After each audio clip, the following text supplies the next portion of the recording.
cowoknya cuma 3 harusnya 3 tapi yang satu hilang sakit. sakit. Oke, jadi di sini kita belajar tentang 3 hal ini. Ada sentrum semioval, ganglia basalis, sama rindocephalon. Nah, kita pelan-pelan aja ya. Jadi encephalon itu kan dibagi jadi 3 nih, kayak yang kalian tahu. Sekarang di si prosencephalon itu dibagi jadi 2, ada telencephalon sama diencephalon. Telencephalon yaitu cerebrum itu sendiri, si otak itu sendiri, ada komponen perintilan-perintilannya. Yang kita pelajari di sini yang 3 ini, yang 3 bawah. Ada sentrum semioval, ganglia basalis, dan rindocephalon.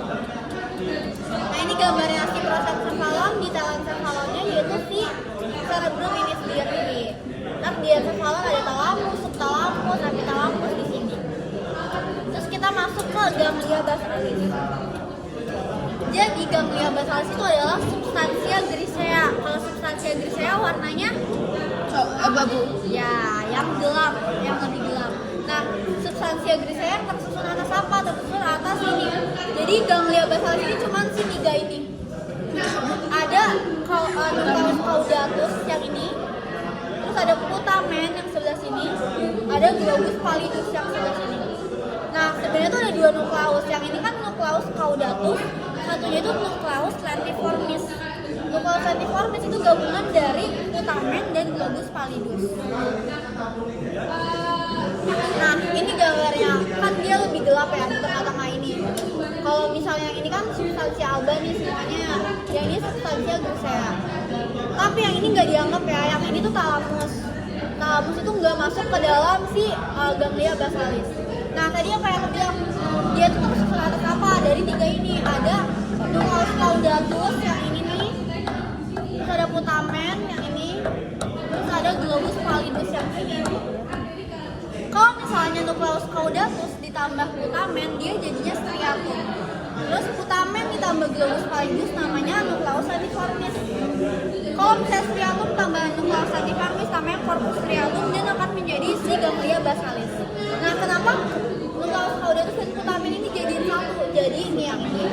Jadi sebenarnya dia itu adalah satu bangunan yang misah gitu. Nih. Ini kan nucleus caudatus nih yang sepanjang ini. Ada kepala, ada badan, ada ekornya. Nah, dia akan melanjutkan diri menjadi si putamen gitu. Ini kalau dilihat gambarnya dari sini adalah nucleus caudatus, ini ada putamen dan ada globus pallidus yang ini gitu. Paham nggak? Jadi sebenarnya tuh dia cuma satu kayak gini. Cuman dia kayak melanjutkan diri di sini jadi putamen gitu. Jadi sebenarnya ini gambar 3D-nya. Kalau ini gambaran potongannya kan. Yang ini adalah gambar 3D-nya. Sebenarnya aslinya tuh kayak gini, cuman pas dipotong jadinya kayak gini. Gitu. Oke. Mantap kan? Kayak kita langsung, itu adalah ganglia basalis. Kita masuk ke sentrum semioval. Kalau tadi ganglia basalis substansia grisea atau alba? Grisea. Nah, kalau sentrum semioval dia adalah substansia alba. Jadi dia warnanya berarti yang terang, yang putih. Nah, sentrum semioval dia itu ada 3, ada serabut proyeksi, komissura, dan asosiasi. Jadi ada beda centang dipahami di belakang. Serabut proyeksi dibagi lagi jadi 3, ada kapsula internal, corona radiata, dan radiasi optika. Terus ada serabut komissura, ada serabut asosiasi yang panjang dan pendek. Bedanya apa dari serabut itu semua? Jadi serabut proyeksi yang ini nih, yang merah, dia arah serabutnya adalah naik turun, atas bawah, dari batang otak ke korteks ke batang otak. Kalau serabut komissura dia kanan kiri, antara hemisfer dexter ke sinister, atau enggak sinister ke dexter. Itu yang hubungin ya, Mbak? Ya. Nah, kalau serabut asosiasi ada yang pendek, ada yang panjang kan tadi. Yang pendek menghubungin antara girus satu dengan girus yang lainnya. Ini sama ini sama ini. Nah, kalau yang panjang dia menghubunginya bukan antar girus doang, tapi antar lobus. Jadi lobus frontal ke lobus temporal, lobus occipital gitu. Jadi apapun yang ada di dalam otak itu sebenarnya tuh saling berhubungan kan, kayak misalnya kita mata kanan mata kiri nggak ngeliat sendiri kan, yang satu kesini yang satu kesitu. Nah dia kan digabungin, diasosiasiin karena ada serabut-serabut ini gitu. Kita masuk yang pertama, serabut proyeksi. Tadi arah serabutnya kemana? Atas bawah atau kanan kiri atau girus-girus? Atas bawah. Nah ya betul. Nah ini ya, arah serabutnya itu atas bawah, mengandung akson yang menghubungkan cerebrum dengan bagian bawah SSP. Nah serabut proyeksi ini dia tuh ada serabut aferen yang naik dari batang otak ke korteks, dan eferen itu dia keluar dari korteks ke batang otak. Dia tuh dibagi jadi 3. Ada kapsula interna yang cuman serabut eferen. Kalau serabut eferen berarti dari atas ke bawah kan, dari korteks cerebri. Nah, dia itu letaknya di mana? Letaknya tuh di antara ganglia basalis tadi. Ini kan ganglia basalis yang tadi aku bilang. Nah, ini nih si kapsula internal. Dia yang kayak huruf V hadap lateral itu kapsula internal. Yang tersusun antara crus anterius yang ini, crus posterius yang ini, dan genu yang menghubungkan antara crus anterius sama crus posterius. Itu adalah kapsula internal. Nah, ini ya serabutnya atas bawah. Nah, lanjut ke corona radiata. Corona radiata itu kayak namanya, radiat. Jadi dia tuh menyebar ke semua jurusan korteks cerebri nih, menyebar semuanya.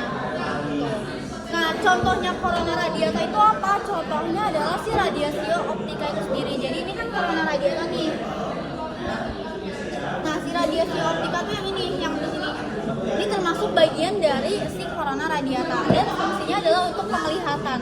Kan kalian tahu nih, misalnya ini dibawa sama nervus opticus. Dari nervus opticus nanti ke nucleus geniculate lateral, terus dia menyambungkan diri menjadi radiasio optica di sini.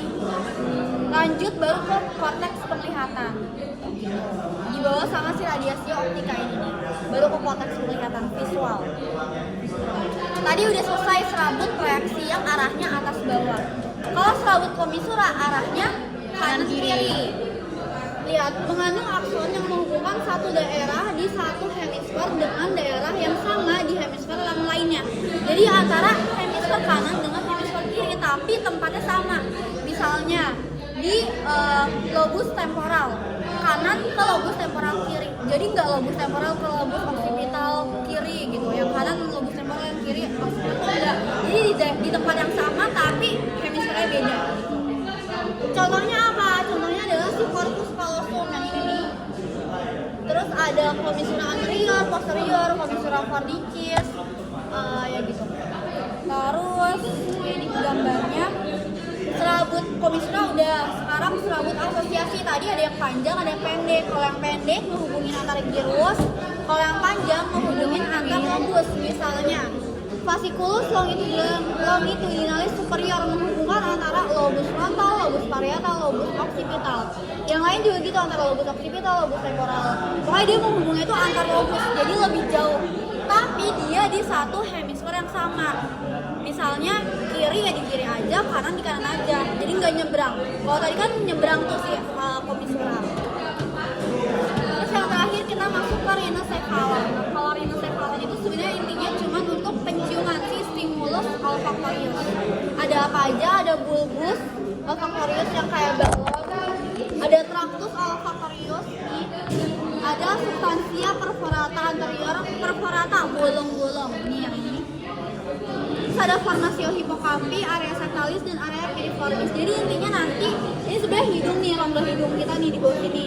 Ntar penciuman diterima sama dendrit olfactorius, dilanjutin sama akson-aksonnya, terus masuk ke nervus olfactorius di sini. Ntar dilanjutin ke bulbus ke tractus, di tractus ketemu di substansia perforata, dibagi jadi 2. Ada yang aferen, ada yang eferen. Kalau misalnya aferen, dia akan dilanjutin ke formasi hippocampus, area septalis, dan area piriformis sampai akhirnya ke korteks penciuman gitu. Nah, kalau misalnya ada masalah di situ namanya anosmia gitu. Udah selesai. Ini yang anosmia ini kayaknya pernah keluar nih. Gak bisa mencium gitu. Itu tadi rusaknya bagian apa, Mbak? Di bagian apa aja di situ? Bisa di bagian bulbus, di bagian tractusnya, bisa di mana aja di sini. Olfactorium yang bisa ngeganggu persinyalan bau itu ke otak. Jadi dia nggak bisa interpretasiin dia itu bau apa. Gitu, selesai. Mau tanya Mbak, biasanya yang suka keluar di respon siapa? Sumpah yang aku inget cuma si anosmia. Cuma ini doang. Ingat tuh sih serabut yang lain. Soalnya waktu itu aku inget anosmia gara-gara aku salah. Oh. Jadi aku inget terus anosmia. Ini preparatnya pernah keluar nggak Mbak waktu respon? Kayaknya pernah deh. Ya. Mending di foto aja. Tapi apa ya yang mau dikeluarin dari kayak gini? Basis keran. Iya, ini basis kerani. Nervus yang keluar tapi nggak pernah keluar.